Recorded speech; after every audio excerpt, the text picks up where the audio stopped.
Na nova terra em que habita a justiça, Deus proverá um lar eterno para os remidos e um ambiente perfeito para a vida, amor, alegria e aprendizado eternos em sua presença.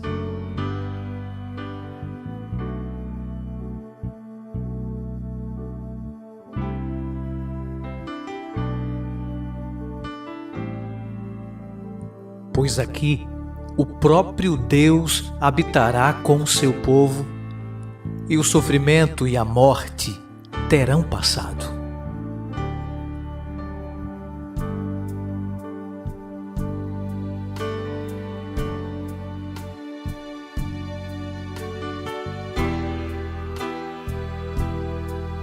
O grande conflito estará terminado e não mais existirá pecado.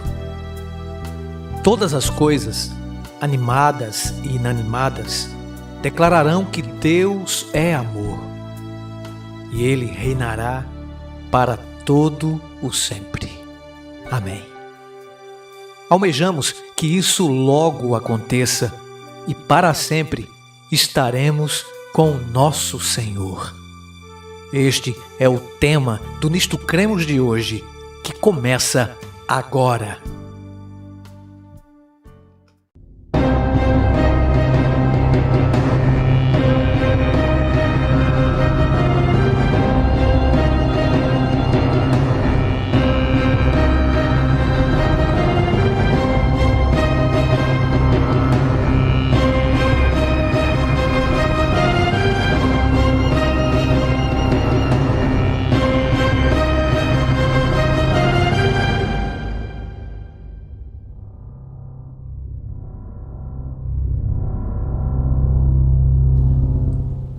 Olá, meu irmão, minha irmã, meu amigo, minha amiga, tudo bem? Como vai? Estamos chegando ao nosso último episódio, o último capítulo do Nisto Cremos. Seja bem-vindo, seja bem-vinda a este último encontro que teremos já há 28 semanas, há 28 episódios, há 28 capítulos deste maravilhoso programa de estudos da Palavra de Deus. Você que ainda não nos segue nas redes sociais, Adventistas Rio, no YouTube, no Facebook, no Twitter e também no Instagram, por favor, nos siga nas redes sociais, pr.emanuel Gonçalves. Muito bem, chegamos à sexta doutrina, última, a doutrina dos últimos dias, né? A escatologia e também a última crença, a 28ª, e hoje nós vamos falar sobre a nova terra. Isso mesmo. Mas antes, eu vou pedir a sua atenção nesse momento tão especial do estudo da Palavra de Deus, para que você, onde estiver, se puder, feche seus olhos e vamos orar juntos. Pai querido, chegamos à última crença, na última doutrina das Sagradas Escrituras. Estamos agradecidos pelo privilégio de sermos instrumentos em Tuas mãos. Abençoe nosso amigo internauta, nossa irmã que está nos assistindo, nos ouvindo, que nos dê o Teu Espírito para que possamos compreender a Tua inspirada palavra. Fica conosco, Senhor, nos dê o Teu perdão e a Tua graça, pois o fazemos em nome de Jesus. Amém. Muito bem, amigo, a nova terra. Amiga, a nova terra. Já estudamos muitos temas, muitos assuntos interessantes para o crescimento espiritual nosso, né, na nossa família. E hoje chegamos ao final. Queremos agradecer a oportunidade que a Associação Rio de Janeiro, no Adventistas Rio, em ter nos proporcionado este privilégio de veicular todas as semanas a série Nisto Cremos. Obrigado pelo setor de mídia, pelo responsável de mídia da Associação Rio, a Fabiana Lopes, aos nossos administradores aqui do campo, presidente, secretário, tesoureiro, aos amigos departamentais da igreja, os nossos colegas também de ministério, os distritais, todos que nos apoiaram neste programa. Obrigado ao Laudemar, que foi um gigante na mídia, que é o responsável por veicular através das plataformas digitais. Deus abençoe você, a sua família. E vamos agora ao assunto mais importante, que é o estudo da Bíblia, e um dos assuntos assim que fecham justamente com a temática, com a série Nisto Cremos, a nova terra. Conforme as Escrituras Sagradas, aquilo que Deus está preparando para o deleite dos redimidos sobrepuja em tal medida a vida que agora vivemos, que muito poucos hesitariam em abrir mão deste mundo em favor do mundo vindouro. Os 2 primeiros capítulos da Bíblia falam da criação efetuada por Deus de um mundo perfeito para a habitação dos seres humanos, também por ele criados.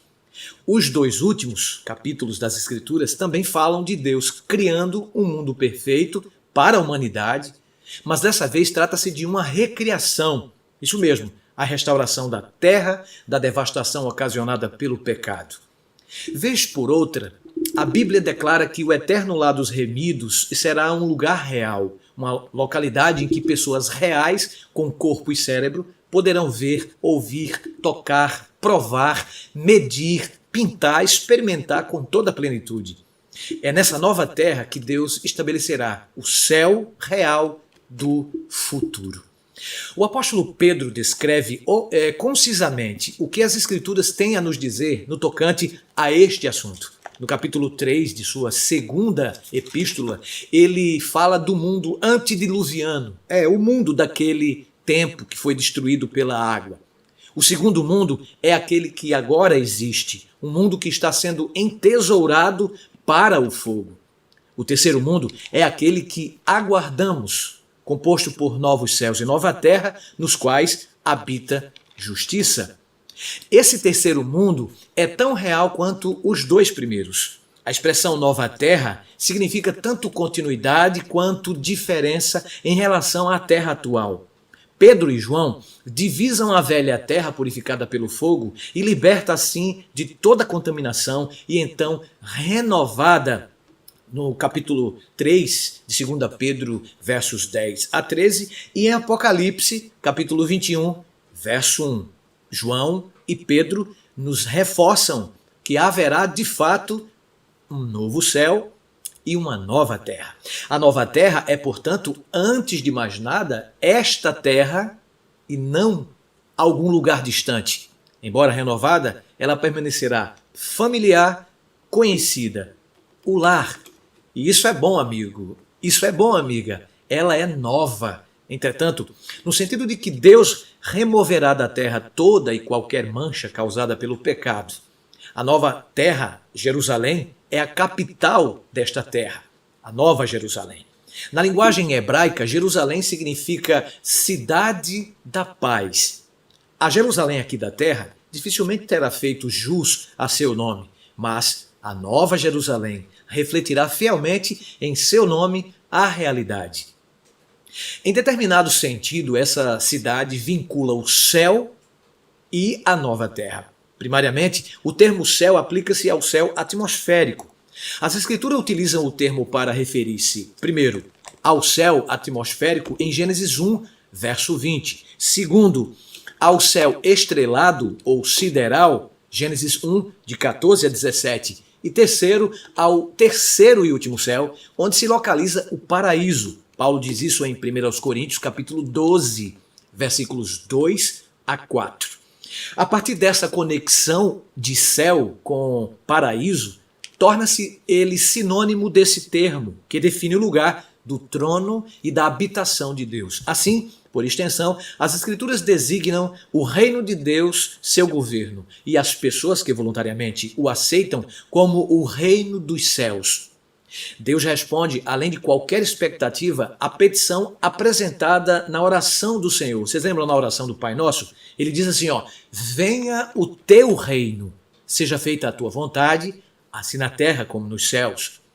Ao deslocar a Nova Jerusalém para o planeta Terra, isso em Apocalipse 21, versos 1 e 2, ele não apenas restaura a terra, ele a exalta, transcendendo seu presente estado decaído, ela se torna a capital do universo. João utiliza termos românticos para configurar a beleza da Nova Jerusalém. A cidade, ela é semelhante a uma noiva adornada para o seu esposo. Apocalipse 21, verso 2. A descrição dos atributos físicos que ele faz da cidade retrata a sua realidade. O primeiro atributo específico que João percebeu ao ver a noiva, a esposa do Cordeiro, é a sua luz. Apocalipse 21, versos 11, no caso 9 e 11. A glória de Deus, diz a Escritura, ilumina a cidade, tornando supérflua a luz do sol e da lua. Capítulo 21, versos 23 e 24 de Apocalipse. Nenhum beco escuro tirará a beleza da Nova Jerusalém, pois seus muros e avenidas serão translúcidos e ali não haverá mais noite. Apocalipse 21, verso 25. Amigo, que revelação! Nem, diz a Bíblia, precisam eles de sol, né? Luz de candeia, nem luz da lua, porque o Senhor Deus brilhará sobre eles. Apocalipse 22, verso 5.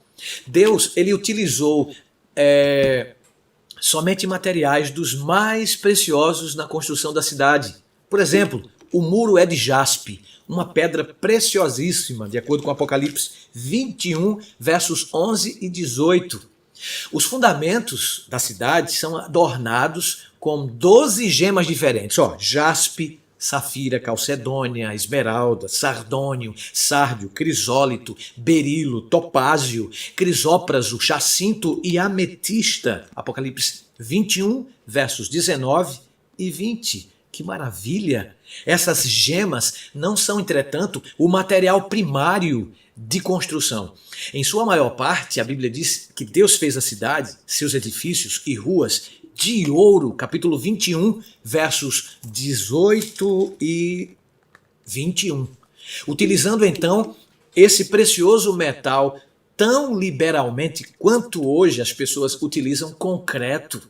Esse ouro é mais puro do que aquele que nós conhecemos, pois João o apresenta como ouro puro, semelhante a vidro límpido, Apocalipse 21, 18. A Bíblia diz também que 12 portas, cada uma fabricada com uma única pérola, asseguram o acesso à cidade. A Bíblia diz que pérolas são produto de sofrimento. Um pequeno corpo irritante, incrusta-se sob a concha da ostra. E à medida que a pequena criatura sofre, transforma aquele corpo em uma vistosa gema. As portas, a Bíblia diz, são de pérola. Isso não quer dizer alguma coisa para nós, amigo, amiga do Nisto Cremos? Sua entrada, a minha entrada, a nossa entrada, Deus a providenciou por meio de infinitos sofrimentos pessoais, quando em Cristo reconciliou consigo mesmo todas as coisas. Tão significativo quanto a lista de materiais empregados na construção da cidade é o fato de que o anjo que mostrou a cidade a João mediu as suas muralhas. Se elas podiam ser medidas possuindo altura, o comprimento e espessura, torna-se claro que a cidade é um elemento real, pois baseia-se em dados da realidade nossa. Seu suprimento de água e alimento, por exemplo, do trono de Deus, localizado no centro da cidade, flui o rio da água da vida, Apocalipse 22, verso 1. Tal como uma figueira de Bengala, com seus múltiplos troncos, a árvore da vida cresce de ambos os lados do rio. Seus 12 frutos contêm os elementos vitais dos quais a humanidade ficou privada desde que Adão e Eva abandonaram aquele jardim puro. Eles são o antídoto para o envelhecimento, desgaste ou simplesmente fadiga. Apocalipse 22, verso 2. Aqueles que comem do fruto dessa árvore, que nem mesmo necessitam de noite para repousar, pois na nova terra jamais sentirão cansaço. Nosso lar é eterno, nosso eterno lar poderoso. A Bíblia torna claro que finalmente os salvos herdarão esse lar poderoso. Mateus 5, verso 5. Salmo 37, verso 9. Jesus ele prometeu preparar para os seus seguidores moradas na casa de seu Pai. Em João 14, versos 1 a 3. E conforme observamos, as Escrituras localizam o trono do Pai e a sede do governo universal na Nova Jerusalém, que descerá até a terra. Apocalipse 21, 2, 3 e 5. A Nova Jerusalém, ela é a cidade pela qual Abraão esperava em Hebreus 11, verso 10. Dentro da grande cidade, Cristo está preparando mansões, de acordo com o que eu reli para vocês, né, em João 14, verso 2. Ou, conforme indica a própria palavra original de João 14, quando diz lugares de habitação ou casas de verdade ou moradas. Contudo, os redimidos não estarão confinados dentro dos muros da Nova Jerusalém. Vale lembrar isso. Eles herdarão a terra, poderão deixar seus lares na cidade e se dirigir ao campo, onde projetarão e construirão os lares de seus sonhos. É isso mesmo, caro ouvinte, caro internauta, minha amiga que nos assiste. Vão fazer os lares das suas imaginações, dos seus sonhos, nas casas de campo. Plantarão vinhedos, diz a Bíblia, colherão seus frutos e deles comerão. Isaías 65, 21. No lar, junto com Deus e Jesus, será um lar maravilhoso para cada um de nós. E esse tema nos empolga, você não acha? Na nova terra, a promessa feita por Cristo a seus discípulos encontrará finalmente seu eterno cumprimento. Olha só, para que onde eu estou, estejais vós também. João 14, versículo 3. O propósito da encarnação, ou seja, Deus é conosco, atingirá finalmente seu alvo. Eis o tabernáculo de Deus com os homens. Olha o que diz o apóstolo vidente. Deus habitará com eles e eles serão povos de Deus e Deus mesmo estará com eles. Que escatologia, amigo, que promessa, Apocalipse 21, verso 3. Aqui, os salvos terão o privilégio de viver na presença do Deus Pai, do Deus Filho, do Deus Espírito Santo, em constante companheirismo com eles. A pergunta que não quer calar, com o que se parecerá a vida na nova terra? Bem, reinando com Deus e com Cristo, e com o Espírito Santo, Deus envolverá os redimidos, né, nos assuntos de seu reino, sem dúvida. Nela estará o trono de Deus e do Cordeiro. Os seus servos o servirão, diz a Bíblia, e reinarão pelos séculos dos séculos. Apocalipse 22, 3 a 5. Não temos informações quanto à extensão de seu domínio. Entretanto, podemos assumir com segurança que, em um dos importantes papéis a serem desempenhados nesse reino, os remidos servirão como embaixadores de Cristo ao universo, testificando de sua experiência com o amor de Deus. Sua mais abrangente alegria será glorificar ao Deus eterno. A vida na nova terra desafiará os mais ambiciosos por toda a eternidade. Os lampejos que possuímos quanto às categorias de atividades disponíveis aos remidos, por certo, estimulam nosso apetite, mas nem mesmo chegam ao se aproximar do início da delimitação das possibilidades. Já observamos a promessa bíblica de que os remidos construirão casas, né, e nelas habitarão, conforme Isaías 65, 21. Construir, amigo, amiga, implica projetar, mobiliar, edificar e potencialmente remodelar ou reconstruir. E a partir da palavra habitar, podemos formar a imagem de uma ampla gama de atividades relacionadas com a vida diária. A motivação subjacente a toda a existência da nova terra é a restauração daquilo que Deus havia planejado para sua criação original. No Éden, Deus concedeu aos nossos primeiros pais um jardim para cuidar e cultivar, Gênesis 2,15. Se na nova terra haverão de plantar vinhedos, conforme diz Isaías, por que não jardins e campos de cereais? Boa pergunta. Se conforme indica o Apocalipse, haverão de tocar harpas, por que não trompetes ou outros instrumentos? Em última análise, foi Deus quem implantou dentro de nós, dentro do ser humano, a capacidade criadora e o colocou em um mundo de ilimitadas potencialidades. Grande parte de nossa alegria aqui na terra, com certeza, será suplantada com a Nova Jerusalém. Claro que será obtida através de relacionamentos, amigo. Amigos, famílias, nós reconheceremos. Tem gente que tem essa dúvida, não é, amigo? Não é, amiga? Tem gente que tem essa dúvida. Será que nós vamos reconhecer nossos amigos? Será que nós vamos reconhecer nossos irmãos? Sim, reconheceremos nós, os amigos e familiares, depois que formos transformados à imagem de Jesus Cristo, na glorificação no seu regresso. Depois da ressurreição de Cristo, os discípulos não tiveram qualquer dificuldade, vocês lembram disso? Em reconhecê-lo. Maria identificou a sua voz quando ele disse Maria, depois de sua ressurreição. Tomé, a sua aparência física. E os discípulos de Emaús, as suas maneiras. No reino do céu, Abraão, Isaque e Jacó ainda conservarão seus nomes e identidade, de acordo com Mateus 8, verso 11. Podemos imaginar com segurança, querido, querida, que na nova terra seguiremos mantendo o relacionamento com aqueles que hoje conhecemos e com aqueles que hoje amamos. Efetivamente, serão as relações das quais lá desfrutaremos e não apenas com familiares e amigos atuais, que fazem do céu a nossa esperança. Seus benefícios materiais parecerão como nada em comparação com os valores eternos do relacionamento com Deus Pai, com nosso Senhor Jesus Cristo, com nosso Salvador, com o Espírito Santo, com os anjos, com os santos de todas as famílias, nações, línguas e povos, e com os nossos familiares. Não mais personalidades fragmentadas, famílias divididas ou comunhão abalada. Inteireza e perfeita saúde serão universais.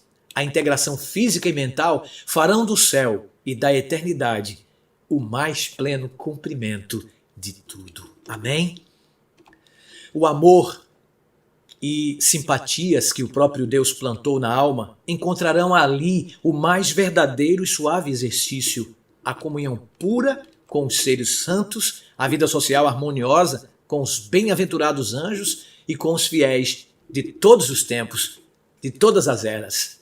Tudo isso concorre para constituir a felicidade dos remidos. Oh, maravilha! Que coisa, hein, gente? Tem coisa boa para nós, viu? Aguarde! Tem muita coisa boa. E o spoiler quem dá é o próprio Jesus Cristo, é o próprio João. Aí vem uma pergunta. Pastor, lá no céu a gente vai casar? Alguns têm essa preocupação, né? Alguns dos contemporâneos de Cristo relataram o caso da mulher que havia enviuvado repetidamente, tendo se casado 7 vezes ao todo. Lembra dessa história? Perguntaram-lhe quem seria o seu marido quando da ressurreição. Não é necessário muita imaginação para se ver as infindáveis complicações que apareceriam. Caso o relacionamento matrimonial do presente estado de coisas fosse renovado no céu, a resposta de Cristo revela a sabedoria de Deus. Errais, não conhecendo as Escrituras, nem o poder de Deus, porque na ressurreição, ele responde, nem casam, nem se dão em casamento. São, porém, como os anjos no céu. Mateus 22, versos 29 e 30. Você já fez essa pergunta a alguém? Pois é. Significa isso que os remidos serão privados dos benefícios hoje associados ao matrimônio, pastor? Na nova terra, os remidos não serão privados de coisa alguma boa, querido, querida. Deus prometeu que nenhum bem sonega aos que andam retamente. Salmo 84, verso 11. Se isso é verdade nesta vida, quanto mais deverá sê-lo na vindoura? A verdadeira essência do matrimônio é o amor. E a maior alegria possível se encontra na expressão do amor. As Escrituras dizem, Deus é amor. E na tua presença há plenitude de alegria, na tua destra, delícias perpetuamente. 1 João 4, verso 8 é amor. E Salmo, capítulo 16, verso 11. Na nova terra, Sem dúvida, ninguém sentirá falta de amor ou de prazer. Ninguém se sentirá solitário, sozinho, vazio ou desamado ali. Concorda? Podemos ter a confiança de que o amorável Criador, que designou o casamento para trazer alegria, prazer, a experiência humana no mundo atual, terá algo ainda melhor para o mundo vindouro. Algo que será tão superior ao casamento quanto o novo mundo será superior ao atual. Outra pergunta interessante que vem sobre a nova terra é sobre a restauração mental, intelectual nesse novo mundo. Por exemplo, a Bíblia diz que as folhas da árvore da vida são para a cura dos povos, Apocalipse 22, verso 1. Bem, a cura de que fala o Apocalipse significa mais que cura, pois tem a ver com restauração, uma vez que ali ninguém mais adoecerá, de acordo com Isaías 33, 24, não é? À medida que comerem da árvore da vida, os remidos se libertarão das limitações físicas e mentais que séculos de pecado lhes ocasionaram. Eles serão restaurados à imagem de Deus, né? Um potencial ilimitado. A eternidade oferece horizontes intelectuais ilimitados. Ali, mentes imortais contemplarão com deleite que jamais se fatigará as maravilhas do poder criador, os mistérios do amor que redime. Ali não haverá nenhum adversário cruel, enganador, para nos tentar ao esquecimento de Deus. Todas as faculdades se desenvolverão, se ampliarão todas as capacidades. A aquisição de conhecimentos não cansará o espírito nem esgotará as energias. Ali, os mais grandiosos empreendimentos poderão ser levados avante, alcançadas as mais elevadas aspirações, as mais altas ambições realizadas, e surgirão ainda novas alturas a atingir, novas maravilhas a admirar, novas verdades a compreender, novos objetivos a aguçar as faculdades do espírito, da alma e do corpo. Separada de Cristo, a vida eterna seria sem significado. Concorda comigo? Através de toda a eternidade, os redimidos sentirão fome e sede de Jesus, por maior compreensão de sua vida e obra, por mais comunhão com Ele, por mais tempo para testemunhar diante do mundo não caído de seu incomparável amor, por um caráter que reflita mais intimamente o seu caráter. Os redimidos viverão para e com Jesus. Nele descansarão plenamente satisfeitos para sempre. O próprio Cristo vive para servir, Mateus 20, verso 28, e chama seus seguidores para viverem da mesma forma. Trabalhar para Cristo, mesmo agora, é algo recompensador. E o relacionamento assim gerado oferece uma indicação das maiores bênçãos e privilégios de se trabalhar com Ele lá na eternidade. Lá, com grande gozo e satisfação, seus servos o servirão. Apocalipse 22, verso 3. Embora os redimidos tenham a oportunidade de investigar a casa dos tesouros da natureza de Deus, a ciência mais popular será a ciência da cruz, com os intelectos restaurados à acuidade que Deus deseja que tenham, tendo sido removida a cegueira causada pelo pecado, é claro, estarão aptos a perceber verdades espirituais sob uma luz que agora apenas podemos almejar.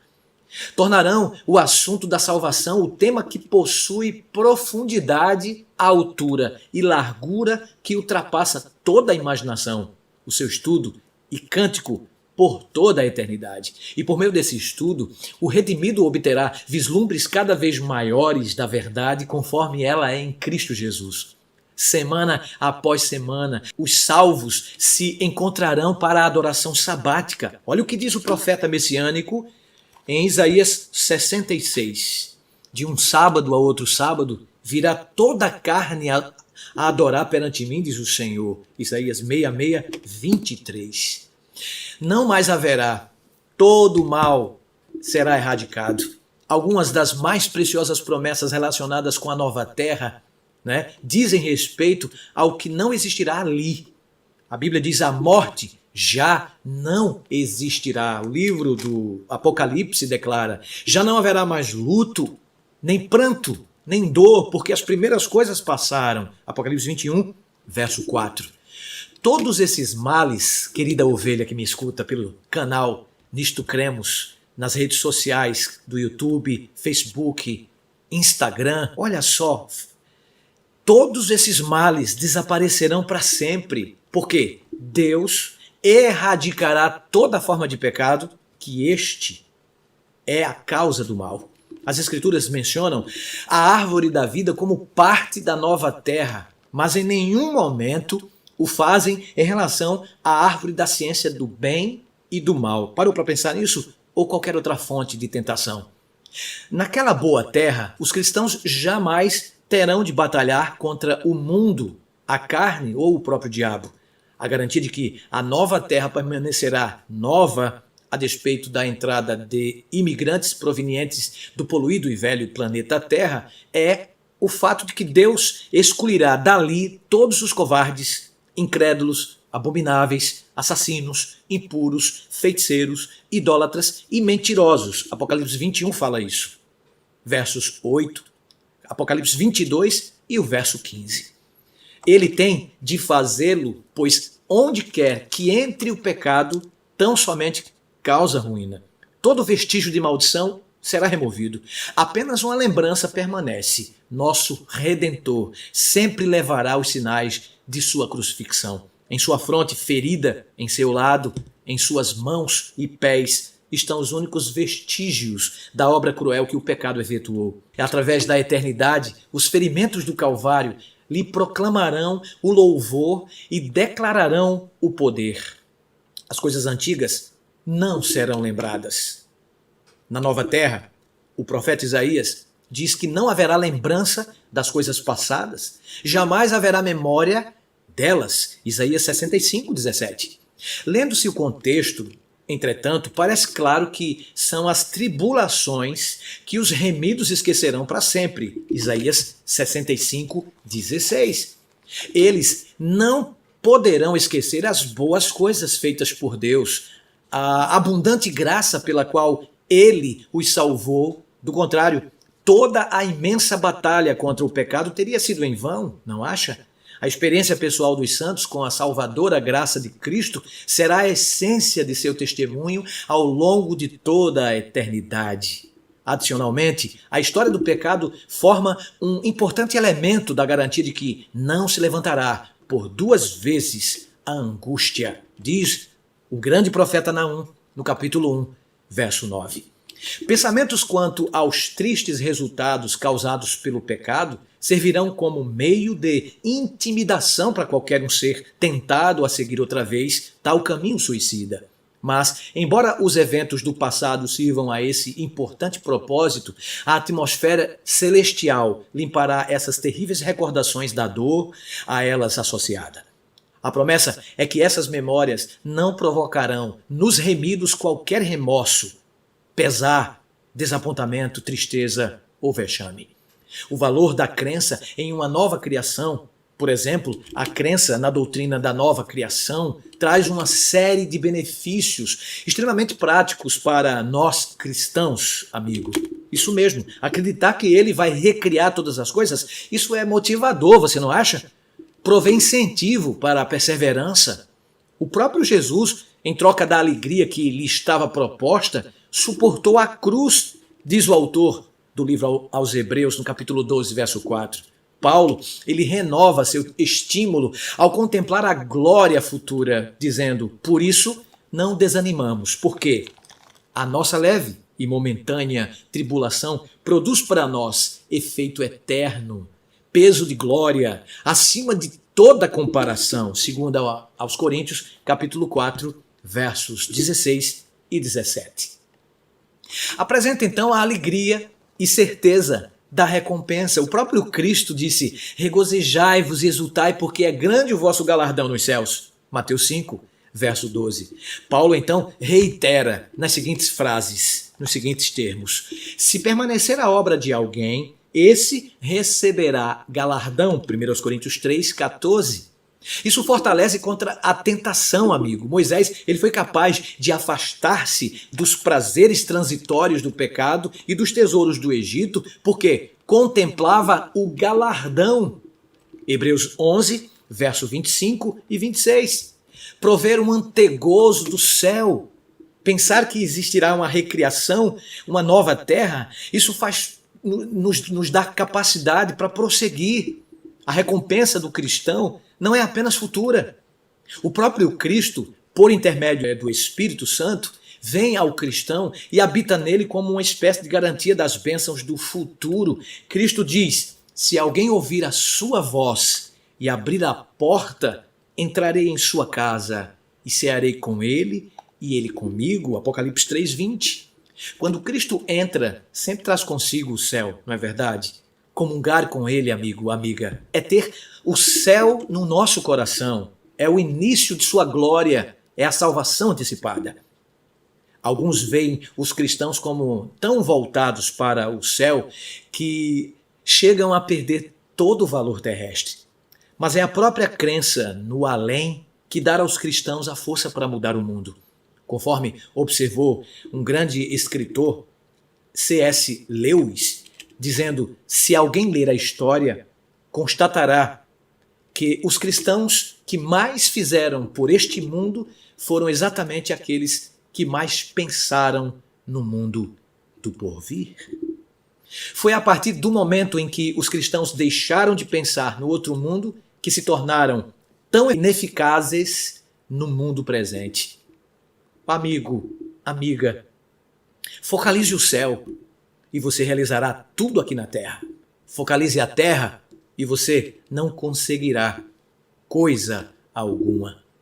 O homem sábio terá mais cuidado em esculpir uma estátua no mármore do que em fabricar um boneco de neve.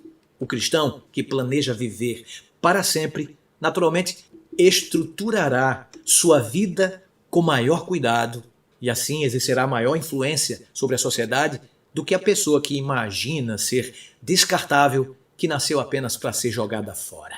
A ocupação com os temas celestiais que o Espírito Santo alimenta possui grande capacidade de assimilação. Por meio deles, é a alma elevada e enobrecida. Sua esfera e seu poder de visão são ampliados e as proporções e valores relativos das coisas visíveis e invisíveis são mais claramente apreciados. O mundo tal como agora nós vemos, querido, querida, distorce grandemente o caráter de Deus e seu plano original para este planeta. O pecado danificou de tal modo o ecossistema terrestre que muitos não conseguem estabelecer qualquer conexão entre este mundo e o paraíso retratado em Gênesis 1 e 2. Agora, uma constante luta pela sobrevivência caracteriza a vida. Mesmo a vida do crente, que necessita batalhar contra o mundo, a carne e o diabo, não retrata adequadamente o plano original de Deus. Naquilo que Deus planejou para os remidos, um mundo não maculado pela mão de Satanás, um mundo no qual o propósito de Deus governa soberano, temos uma representação mais fiel de seu caráter. Finalmente, a Bíblia descreve a nova terra de modo a atrair as pessoas não religiosas a Cristo. Uma pessoa tendo ouvido falar que a terra restaurada à sua beleza edênica, tão real quanto a terra agora existente, deveria constituir o lar final dos santos, onde estariam livres de toda tristeza, dor e morte, podendo conhecer e ver os outros face a face, objetivou vigorosamente: isto não pode ser. Isso é justamente o que agradaria ao mundo. Isso é exatamente o que os ímpios apreciariam. Muitos parecem pensar que a religião, com a sua recompensa final, deveria ser algo que o mundo não apreciaria. Contudo, quando qualquer estado de felicidade é mencionado, pelo qual o coração do homem, em sua condição caída, muito almeja, eles pensam que isso não pode fazer parte da verdadeira religião. Nada poderia estar mais longe da verdade. O verdadeiro propósito de Deus ao tornar conhecido aquilo que preparou para aqueles que o amam é atrair indivíduos, desviando-os de suas preocupações com este planeta, tentando ajudá-los a discernir o valor do mundo vindouro e lhes dar vislumbres das belas coisas preparadas no coração de amor do Pai. Viveremos essas realidades retratadas pelo coro Aleluia. O reino do mundo se tornou de nosso Senhor e do seu Cristo, e ele reinará pelos séculos dos séculos. Apocalipse 11, 20. Glória a Deus por isso. As Escrituras dizem ainda que toda criatura se unirá a esse jubiloso cântico, dizendo: àquele que está sentado no trono e ao Cordeiro seja o louvor, a honra, a glória e o domínio pelos séculos dos séculos. Apocalipse 5, verso 13. O grande conflito terminou. Pecado e pecadores não mais existem. O universo inteiro está purificado. Uma única palpitação de harmonioso júbilo vibra por toda a vasta criação. Daquele que tudo criou emanam vida, luz e alegria por todos os domínios do espaço infinito, desde o minúsculo átomo até ao maior dos mundos. Todas as coisas, animadas e inanimadas, em sua serena beleza e perfeito gozo, declaram que Deus é amor. Breve amigo, breve amiga, todo mal, toda lágrima, toda dor, tudo que não presta será extirpado, será destruído. E lá, na nova terra, nós estaremos para sempre, juntamente com o nosso Senhor, além do Rio Azul. Você gostaria de entregar seu coração a Ele, de entregar sua vida a Ele e se firmar nesta promessa de um novo céu, de uma nova terra, nos quais habita paz, amor e justiça? Entregue-se nesse momento, pois Jesus está com os braços abertos para receber cada um de nós.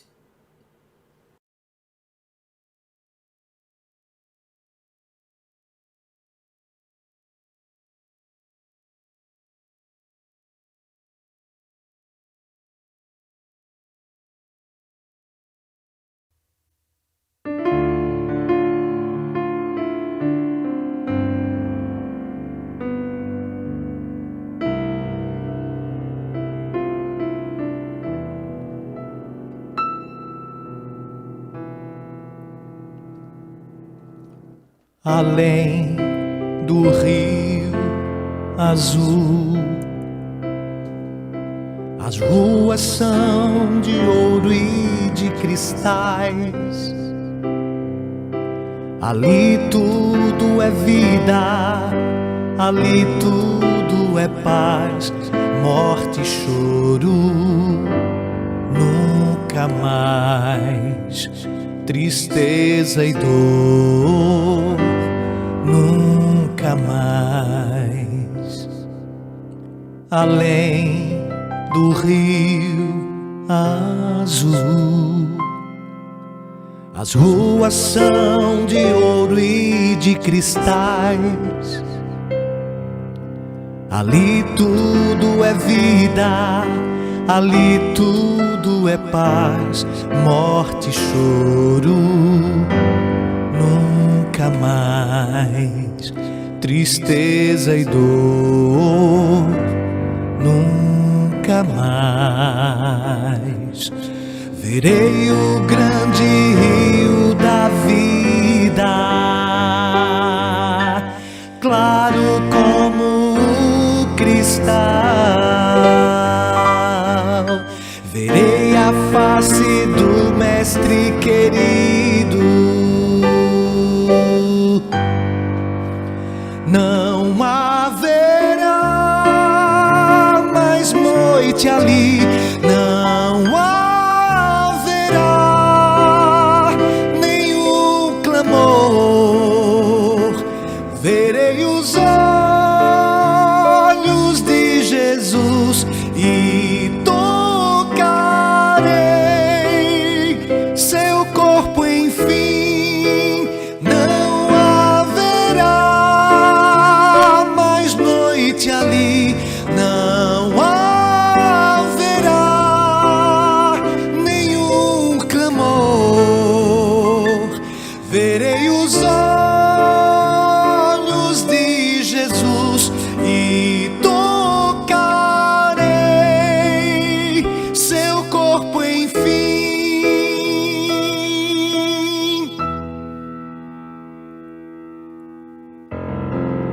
as nações andarão em sua luz, e as portas jamais se fecharão.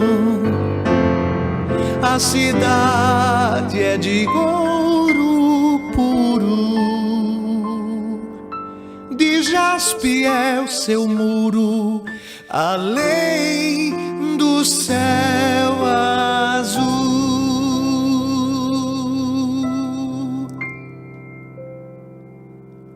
Morte e choro, tristeza e dor, nunca mais, nunca mais.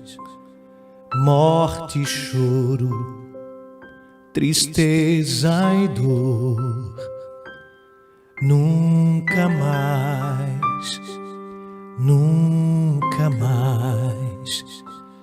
Morte e choro, tristeza e dor, nunca mais, nunca mais. Morte, choro, tristeza e dor, nunca mais, nunca mais. Não haverá mais noite ali, não haverá nenhum temor. Verei os olhos de Jesus e tocarei seu corpo enfim.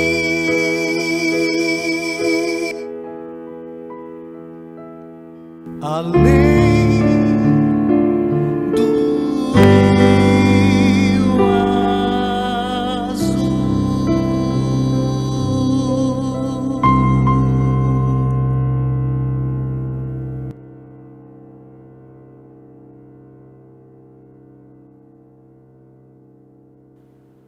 Oh, querido, que linda crença hoje sobre a nova terra. Você aceitou o convite de Jesus. Permaneça firme até aquele dia e nos encontraremos como amigos, como irmãos, todos participantes da Nova Jerusalém, do novo céu e da nova terra. Se você puder, onde estiver, feche seus olhos e ore comigo. Pai, muito obrigado, Senhor, por este estudo, nisto cremos, por este último episódio, 28º, da sexta doutrina dos últimos dias. Obrigado porque nós temos esperança. Assim como o Senhor criou uma terra perfeita, o pecado veio e tentou deturpar essa criação, denegrir a imagem do Senhor no homem. O Senhor voltará e o Senhor vai recriar tudo e todas as coisas para os seus redimidos, para que todos possamos habitar e nunca mais ouviremos falar de morte, choro, luto ou dor. Obrigado por cada um dos teus feitos para nos tentar trazer de volta para os teus braços. Obrigado pela participação dos internautas durante esses 28 episódios. Que o Senhor abençoe cada um deles. Que o Senhor abençoe sua casa e que possamos nos ver novamente, sim, debaixo daquela árvore da vida, junto ao rio de cristal, ao rio puro, ao mar de vidro. Que a tua graça, Senhor, nos capacite para estarmos naquele dia, junto com todos os anjos, todos os redimidos de todos os tempos, salvos, e contemplaremos a tua face e uns dos outros para todos sempre, pelos séculos dos séculos. Nos dê a tua graça e o teu perdão, pois te oramos agradecidos pelos méritos de Jesus, o qual vive e reina para sempre. Amém. Bem, amigo, foi muito bom ter estado com você aqui no Nisto Cremos durante esses 28 episódios, durante essas 28 semanas, estudando essas doutrinas poderosas, essas crenças extraídas das Escrituras. Que o Senhor abençoe você. Que o Senhor faça resplandecer o seu rosto sobre você tenha misericórdia de você, de nós, e nos dê a sua paz. Concluindo, fiquem, todos vocês, com a bênção apostólica. Que o amor de Deus, que a graça de Jesus e a comunhão do Espírito Santo sejam com cada um de vocês. Até lá, meu amigo. Obrigado. Que Deus te abençoe. Tchau.